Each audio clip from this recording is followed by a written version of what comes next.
Promote a culture of inclusion, supercharge your communication, and unleash the full potential of your teams and leaders with the Inclusive Handbook collection from the Diversity Movement.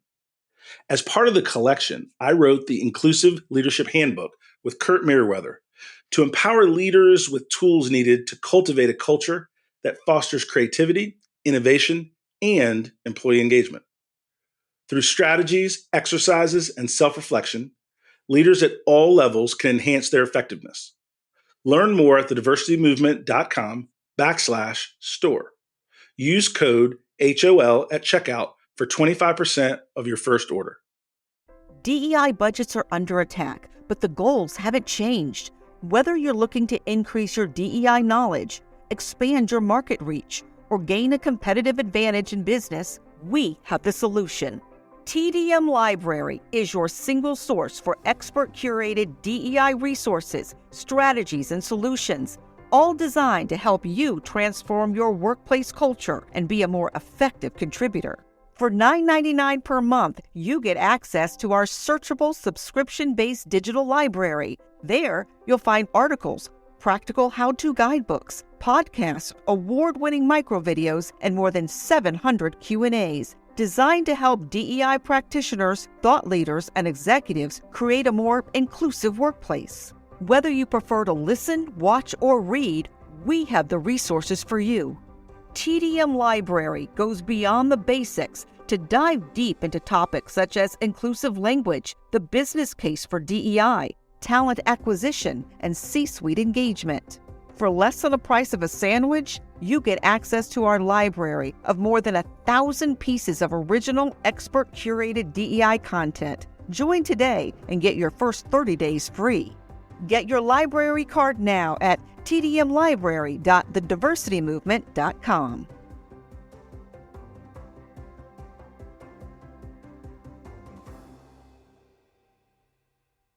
You can't stop me, nothing's gonna stand in my way. Nothing. I'm gonna fly higher. You're listening to the High Octane Leadership Podcast with Donald Thompson. The world is shifting around you. None of us were trained for this changing environment. You need high octane leadership in an empathetic world before your business is swallowed alive. This podcast focuses on actionable, hands-on tools you can use to become a high-octane leader today and grow strong leaders throughout your organization to survive tomorrow. Join me along with global C-suite leaders, rising stars, ambitious entrepreneurs, and other leaders from across industries as we dissect, interrogate, and redefine high-octane leadership in an empathetic world. This podcast is your home for uncovering the tools, lessons, and strategies you need to push your leadership to the next level. Welcome to another episode of the High Octane Leadership Podcast. And I am Donald Thompson, your host, and can't wait to really unpack some things with our guest, Shelley Willingham. Welcome. Thank you. Glad to be here. Shelley and I work together at the Diversity Movement, and very, very excited to share with you all her recent promotion within our organization. She is now our Chief Revenue Officer, so congratulations. Thank you. Thank you. One of the things I'd like to do for our audience is really give you a moment to just introduce yourself, talk about where you've been, different businesses you've started and different things, whatever would make the audience feel that they know Shelley a little bit better. And then we'll dig into some of the topics that we want to cover today. Okay. Sounds good. Well, thanks again for having me. Been looking forward to this conversation. About Shelley, I always feel old when I have these conversations that start there because it feels like it goes way back. I grew up in Rocky Mount, North Carolina. Went to school at UNC Chapel Hill. After college, I moved to Chicago for several years. I started my career in sales. I've always been in sales, from in college, actually selling, doing telemarketing, calling to raise money for the North Carolina Benevolent. I mean, all these things, I've always been a part of sales. I was selling fitness memberships one time in college as I was going through school. After college, my first job was at a company called Great Expectations. And I know this is going to date me because Great Expectations was a video dating service. And so I remember telling my parents, I got a job at Great Expectations. And they were thinking, is this an escort service? I'm like, no, it's a video legitimate dating service. But What I learned from that experience was that I had conversations with people for 45 minutes to an hour and had to convince them to give me $2,500 to join this dating service. And so it helped me learn how to build value from the very beginning.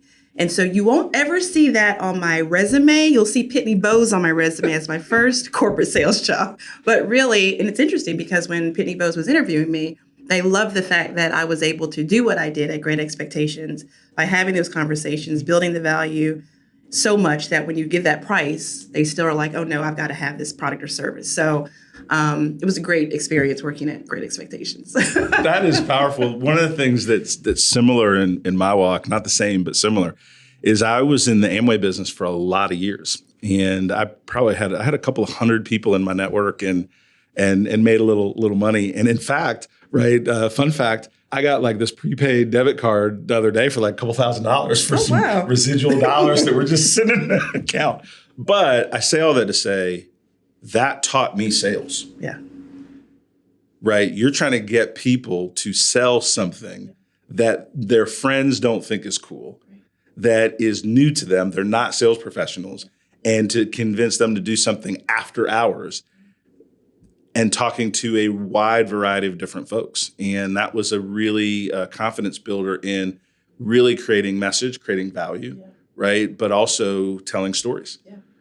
Because people don't really move until they have a kind of intrinsic motivation to do so. So anyway, that's a fun fact on my side. As we delve into kind of what you're doing today with the diversity movement, I do want to take a step back and say you are very successful.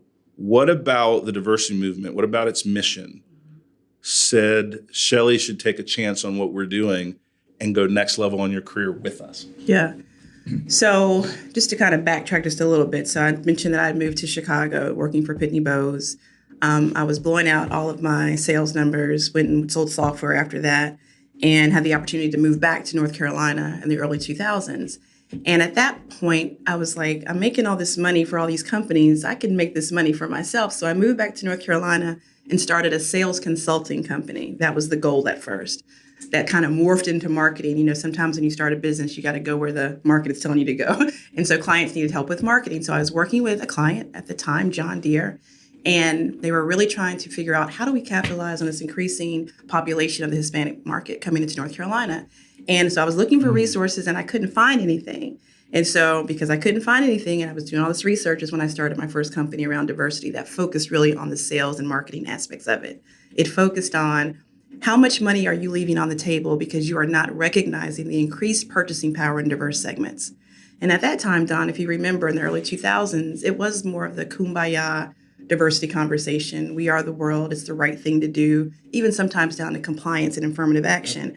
The way I was having these conversations that would get me in the C-suite with Merrill Lynch, with Allstate, with GE was that, hey, this group has X amount of purchasing power. You're not marketing to them, or if you are, you're using stereotypes and being pretty offensive. So what can you do differently to make sure you are capitalizing on that market share?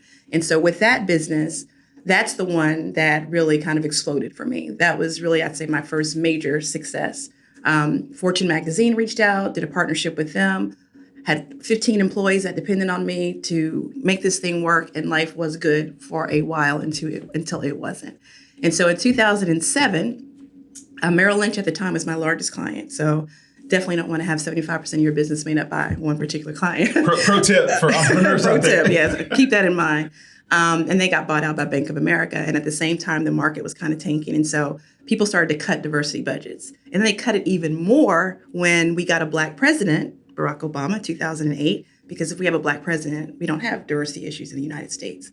So my business failed, quite honestly. I lost my clients. I cashed out my retirement, my savings, sold furniture so I can continue to pay my employees who I knew showed up every day and had, depended on me to help them to support their family. And so it got to the point, Don, where I lost everything. Not rich people broke, like down to my last $100,000, but poor people broke down to buy nothing, absolutely nothing. And so that taught me a lot of lessons, not only about entrepreneurship and about business, but just about life in general. And so from another entrepreneur pro tip is, get a mentor, get a coach as you're doing this work. If I had someone that could maybe help see some of the blind spots that I was missing, kind of guide me along the way, things might have turned out differently. But I wouldn't trade that experience for anything, because it was a learning experience and it helped shape to build me into how I'm going to ultimately come work at the diversity movement, quite honestly. So after that happened, I had to figure out what I was going to do with my life. And I remember, Don, when I was running my business, I was traveling so much, like almost once a week. And at the time, my son was about 3 or 4 years old. And he would stand in the doorway when I was packing my suitcase on Sunday and just cry.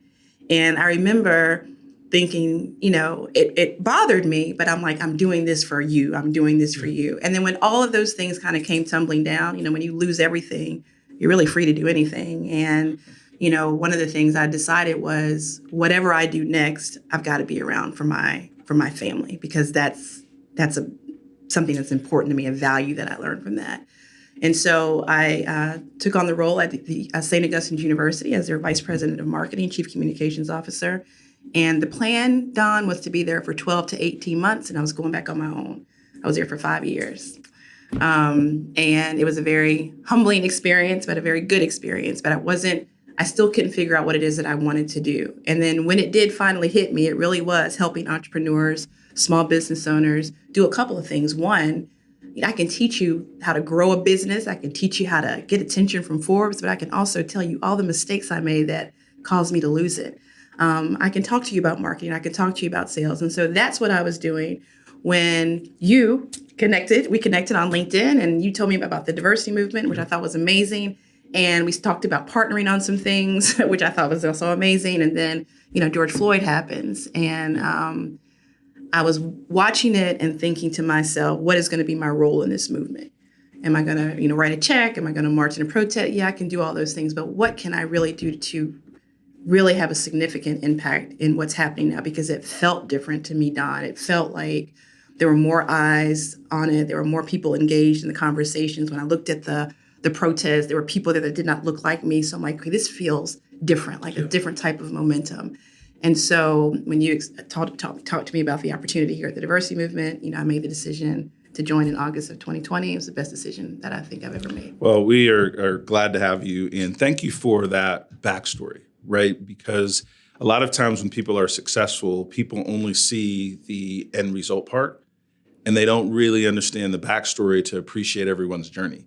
And your journey is very, very powerful. And I really love the phrase, when you lose everything, right, you're free to do anything. Yeah. And you took that downward moment, right, because it was a moment, but you used it to fuel, right, that future success. And a lot of people get lost in their downward moment.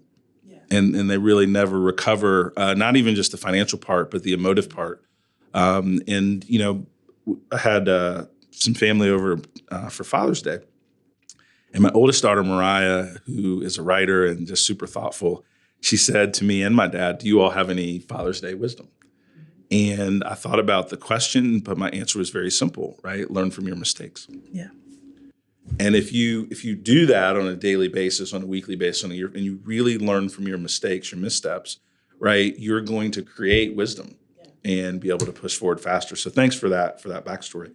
Let's dial into a little bit about diversity, equity, and inclusion. And the hot topics now, right, are, for lack of a better term, right, the conservative Republicans, whatever you want to call it, have really hijacked DEI and created an atmosphere where, for many, DEI is a negative term. DEI is a divisive term. DEI is that woke stuff. What do you communicate to folks? Because I'll say this, and then I do have a question, is that when people are not supportive of something I'm doing, I try not to vilify them. I try to understand where they're coming from. Sometimes you can't. Right. But I try to at least understand. I'd love your perspective on what's happening kind of in the media, in the world, and where something that is built to grow better business has now been turned into a political weapon. I think a couple of things. The whole concept of vote, like you said, it's been hijacked. It never meant what it means now, right? It started in the Black community about just being aware of where you are and, keeping your eyes open to make sure you stay safe.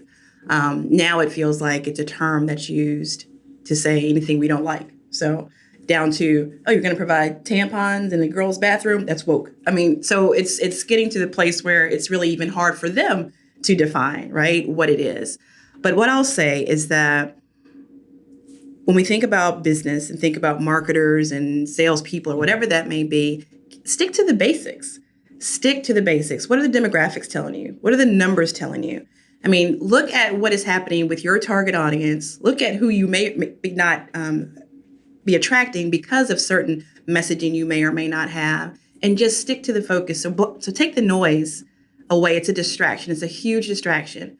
But if you stick to basic business principles, that should kind of help you get through those things. But on the flip side, with what happened with George Floyd and me saying, things felt very different, they are different. And brands used to have the luxury of being able to maybe just kind of stand on the sidelines and not address social justice or even political issues at times that they didn't want to. But now, in the world that we live in, we have the most diverse adult U.S. population in American history, and they care about these things. They will not work for, shop at, buy from companies, organizations that don't represent their views and their values. So right now, what we need are courageous leaders, Don, that will step up and say, I don't care what's being said on this side of the aisle or that side of the aisle, but this is good for my business and this is good for my employees, the people that I say I protect. Back in the 60s, I think Atlanta was doing some type of business awards dinner for Dr. King. And a lot of business leaders said, oh, we're not going to show up for that. And then the president of Coca-Cola at the time said, okay, well, guess what? If you don't show up, we're moving Coca-Cola headquarters out of Atlanta. They showed up. And that's like an example of corporate activism that shows that, companies, sometimes we have to lean into them to be the leaders and move us through certain situations. When COVID hit, it was companies, it was corporate that made the decision to keep companies home. The government couldn't decide, are we shutting down? Are we not shutting down? So right now, those corporate leaders have to kind of be courageous and take a stand on those things, again, that are important to them, that they say are in their value statement, that they say as part of their mission. That they're not living that out, they will be called out. There is a good thing called cancel culture, like it or not. So how are you going to stand up to make sure that you're doing and walking out what you say your company believes in? I appreciate that very much. I think, one of the things that business leaders today have to really think about is what is their role in the lives of their employees? Yes. And for every business that would be different, but you have to ask that question. Right? And not just kind of float through like we're living in a rose-petaled glasses or garden of tulips. And I think that a lot of times business leaders think they have to be all in on everything. When I try to help people understand they need to be all in on empathy and care. Yes. Right? You don't have to change or say what your company's stance is on gun control. You have to acknowledge that if there's a school shooting or when there's a school shooting, that parents are concerned about the safety of their kids. Yeah. So that acknowledgement is the most important thing, that acknowledgement where you can create a better environment for flexibility for your workforce. All of those things are from a DEI lens. DEI is not simply a race conversation. Right. That's an important component, but I think those that try to make it kind of myopic like that are really trying to discredit, when what we're actually doing is just fostering what it takes to have a great workplace. Absolutely. And I also think that, and I know you've seen this too, there are a lot of bad actors in the diversity space. So after George Floyd, so many people put up shingles and said, oh, I'm a diversity expert because of my lived experience. And no, you're not. And a lot of the things that they were training or teaching was divisive. It wasn't inclusive. And so when you make a group of people feel like, we don't care what you have to say, you're not a part of this, that's not true inclusion at its core. And so what I would love for people to understand, even the far right-wing conservative, you are a part of this conversation. We care about what you have to say. That's inclusion. Inclusion means all, so that means you. So with that lens, hopefully, it's not this divisive thing, but it's how can we all, with differing views and differing ideas and different values and thoughts, but how can we all come together to focus on something that we can agree on and just respect each other's differing views on that? Oh, that's super and powerful. When leaders come to you, because you talk to folks that are chief people officers, CEOs, heads of HR for large enterprise organizations as well as smaller businesses, but a lot of the work you're doing is in the enterprise level. How do you help people with where they should start with their diversity work? Sometimes people will come to you and say, all right, we want to do this. We've got this committee. We've got an ERG. How do you help them know what they should do and think about? That's an excellent question. And the CEO that I work for by the name of Donald Thompson always says, sometimes you have to slow down to speed up. And that's really kind of where we start, because a lot of companies will say, oh, we've got to have this great diversity recruiting strategy. Well, you can't have that if you don't make sure that your culture is set up to receive and welcome this diverse talent that you're about to recruit. So at the very beginning, we just want to understand where we are and create a baseline. Like, where are you as an organization? That involves an assessment. That involves looking at the data, really understanding where you are. And then from that, being able to look at the themes, again, being driven by data, not drama, but data, and say, okay, these are the steps that we need to take to ensure that we're hitting on particular goals. And the goals are really not separate diversity goals. They're your corporate goals. Stick to that. It's not a separate thing, right? It's looking at what are we trying to be as an organization, and then how can we leverage DEI to help accomplish those things? And I think that's a lot of times where DEI gets a bad rap, and I think needs to be rebranded in a way, is that it is this separate soft skill thing, and it's not treated as one of the levers that we need to really create and build successful businesses. I like the term levers, right? So when you think about what are you trying to do as a business leader, right? You're trying to create influence, right? And that's whether you're trying to influence people to come and work for your firm, you're influencing investors to invest in your firm, influencing consumers to buy from your firm.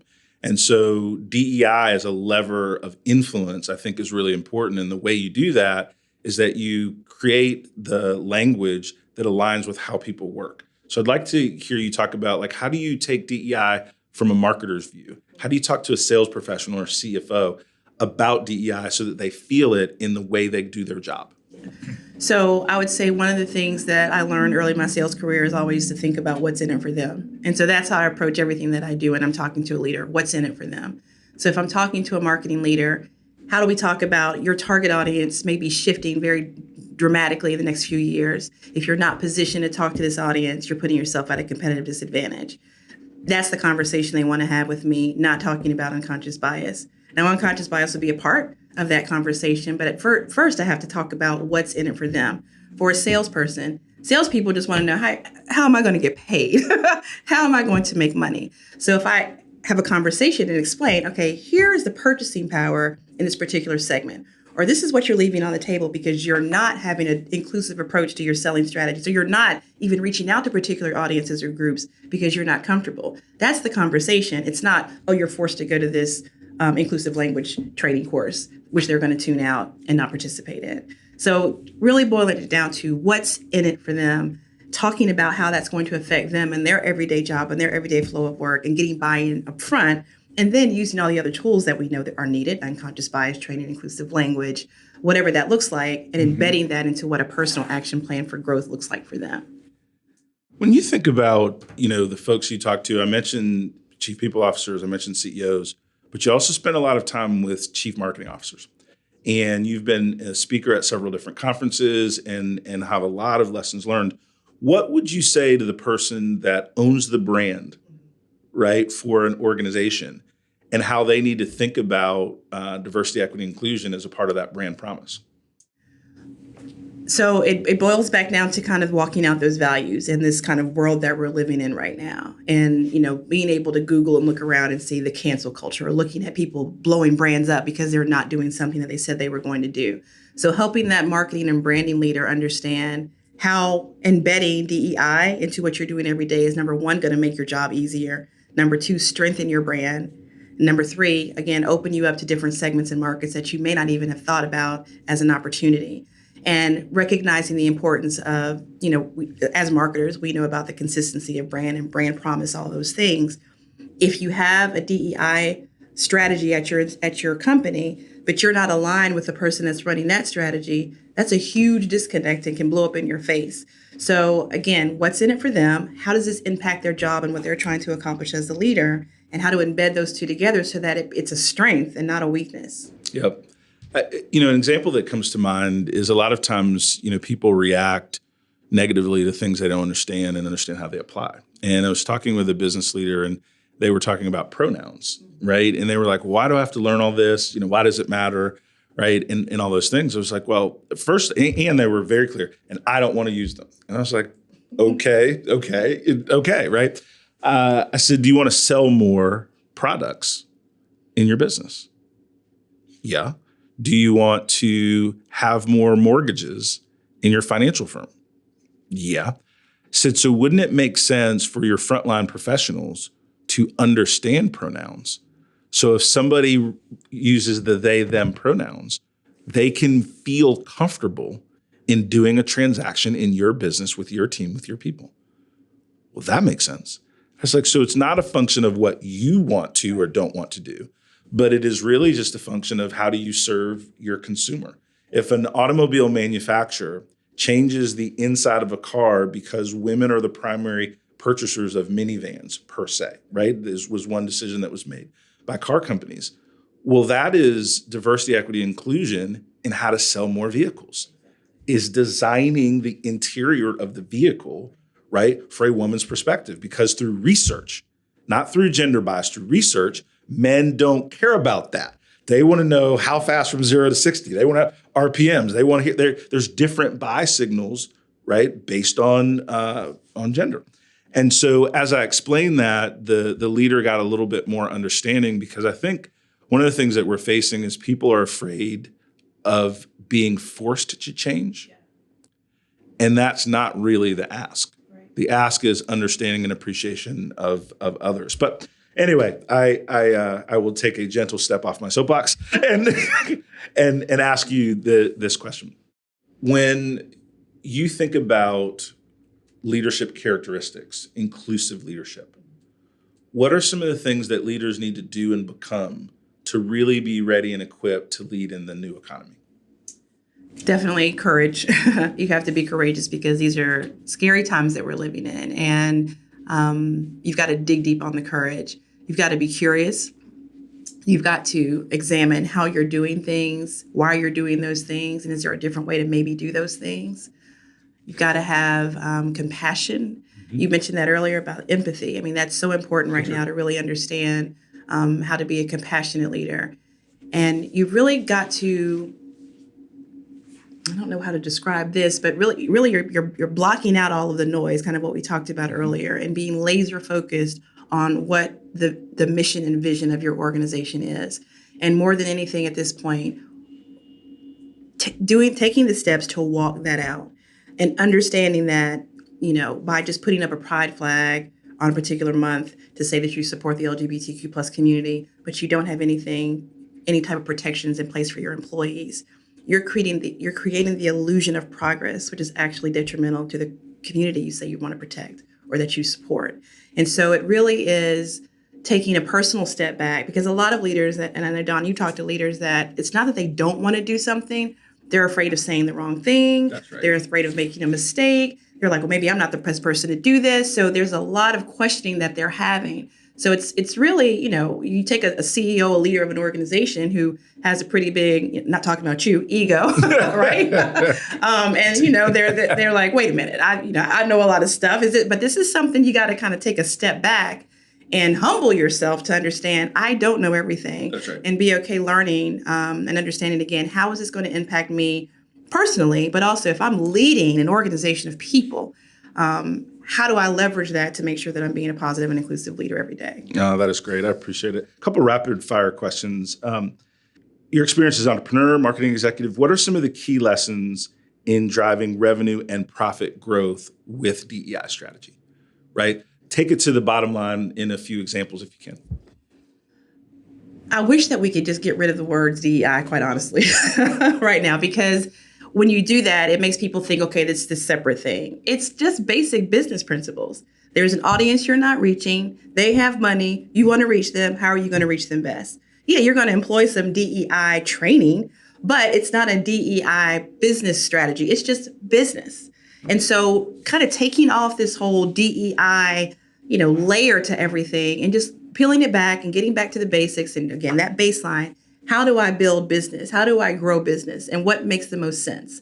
And what we know, demographics are shifting, are changing. We know that. That's a fact. That's data. Those are numbers.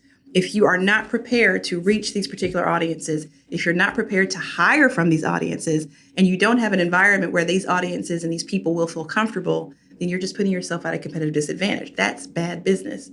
So just think about what you can do to have good business. It's those basics. I think I've been taking a lot of notes throughout our discussion. One of the things early on that I'll tie back is the data-driven decisions. Yes. Right. So give me some examples of how companies can use data to help inform what they're doing, and again, take some of the noise out of the conversation and just look at make it a math exercise. Yeah. I think this is really key for diversity leaders. And one of the things that we both saw happen with George Floyd was they kind of put anybody in diversity leadership positions in some cases, right? If you matched a certain demographic, oh, we want you to lead diversity, right? And that's not the right way to choose a diversity leader. Hiring by photo shoot. Hiring by photo shoot. That's exactly right. But going back to the data piece, having those conversations with people that are making decisions around the data. Again, I always say, bring me the data, not the drama. It's not how you feel. It's not the emotion of what's happening. Yes, it's important and it is emotional. But to affect change around DEI, you've got to have a business conversation. So again, it's that marketer. What audiences are we trying to reach that we're not? What are we leaving on the table because we're not talking effectively to these groups? Who are we trying to hire that we're not? Why do we all look the same sitting around the table? Why aren't we attracting different types of people? And then looking at what that means to us as an organization as we want to continue to grow. Understanding and knowing that different people sitting around the table making decisions is a stronger organization. If you don't have that, then again, a competitive disadvantage. So pulling back those DEI layers that can feel sometimes oppressive, if you will, to some organizations, and just having a conversation about what makes good business sense. Looking at the numbers of people that, if you look at when you talk about the data piece and getting the baseline, looking at, from a demographic standpoint, how do we sit as an organization? Where are there some gaps? Where can we fill opportunities? Not from a quota perspective, but just because we understand that the more diverse we are, the stronger we are as an organization. We know that innovation will thrive if we have more diverse voices around the table. So really understanding those things and leveraging those conversations as you're trying to move the needle with leaders who have influence. I think that, as you were saying, you have to think about data in the construct of how it helps you strengthen your business, right? And so if you look at the employee retention, you can get that data. If more employees are retained, you're going to have a stronger business, right? If you have a stronger candidate pool to hire from, right? If you can expand your audiences based on demographics. And so all of the things that you described, I think, can help people think about building better business. Yeah. And then by thinking about building a better business, you think about the things and the elements that occur to do that.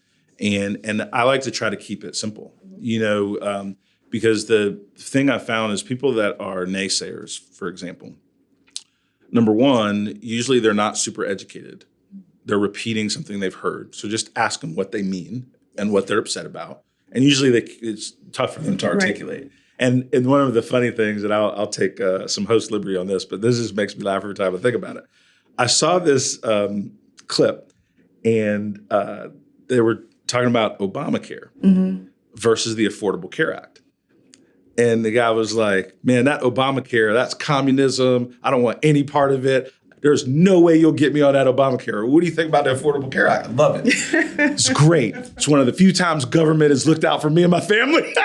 I was like, who's going to tell him? I was like, come on, man. Are you being serious right now? But this gentleman had no idea that Obamacare was what was used to vilify something. Right. Affordable Care Act was the actual legislation. And if you look at the demographics in our country, there's a diverse number of people that are on the Affordable Care Act. Yes. Right? That have insurance that didn't have before. Now, if there's a better way that people have of doing it, fantastic, I'm on for it. I'm using this example as sometimes naysayers don't actually have the data. Right. Right? The second layer of naysayers that I've found is sometimes it's not the issue they're talking about. I've heard people talk about, man, I'm just got DEI fatigue. I just did blah, blah, blah. And I'm like, okay, is that the real answer or what's behind it? Because I don't really feel like you've been going to a lot of DEI meetings. What books have you been reading? I'm trying to figure out the fatigue, right? And the person looked back at me and said, you know what? This is the 7th initiative our company has put out in the last 6 months. And I just don't have any more bandwidth for anything new. That's a real answer. Right. Right? But people spout in different things. And the third layer are people that are just against you and are going to always be against you. That's right. But the first groups, I think, education without attacking. Yes. usually can move people from critical to curious. And there's a big difference from critiquing something to being open and curious. Yes. And so that's one of the things I think. If you had a magic wand, turn the microphone back over to you, right? What would you share with leaders if they had to listen to you about the fundamentals, right, for building a culture-centric organization and an organization led by inclusive leaders? What would you share with those leaders if you had that magic wand? I feel like I'm kind of beating a dead horse maybe, but it is really about the value piece. And as a leader, as an organization that has values, how are you living and walking out those values? It's not enough for you to say, okay, I'm going to authorize that you can start a DEI committee or you can do these things. But if you're not modeling the behavior every day, then it really is ineffective. I'd love to, again, get rid of the whole DEI. Again, I think it's a lot of noise right now, and people are using it, like you said, they're vilifying anything that's attached to it in a lot of cases. But back to basic what makes good business sense, period. And lay those things out, look at it and say, okay, well, here's an opportunity if you make sure that your client-facing employees understand inclusive language, your customer service teams understand inclusive language, your marketing people understand. We can't just put a diverse face on the website and that's it. Looking at those pieces where unconscious bias, inclusive language, all those things show up that can help teams grow, but not using that as, okay, here's a mandatory training around this where people are just going to, space out. And to your point, I'm having, there's so many different initiatives, so many different trainings we have to be a part of. I'm kind of over it. So going back to the basics again, what's in it for them? Thinking about the different leaders that you have that work for you and talking to them. What's in it for them? How's this going to make their jobs easier? How's it going to make their team stronger? How's this going to make the business better? Start there, get the buy-in there. And then the DEI initiatives are really the tools and the tactics that you'll use to support a business strategy that you and your leader both agree on. I'm going to let that be the last word. Okay. How to make your job easier, your team stronger, and leveraging DEI to really grow that better business. I couldn't say it better, so I won't. So I'll let that be the last piece. What I'll say to our audience is that as we embark upon the next kind of political season, right, as we push through coming out of a pandemic and hybrid work and all the different things, as we look at all the challenges that we face from a socioeconomic standpoint in our country, I would like folks to remember that there are so many things that we can agree on. And wouldn't it be cool if we could start there? Absolutely. Right. And reduce the number of conversations that start on the elements of disagreement. Because it's hard to move forward when you're mad at somebody. And it's easier to move forward if you're moving from a point of common ground. So, Shelley, thank you very much for spending some time with me. I appreciate your time, effort, and energy. I think our audience will get a lot of business value from your comments. How would people get in touch with you if they want to hear from you, if they want to get to know what you're doing, your perspective, and things of that nature? How would they do that? Yeah, so connect with me on LinkedIn, Shelley Willingham, and you can email me at The Diversity Movement, Shelley, SHELLEY, @thediversitymovement.com. I'd love to hear from you.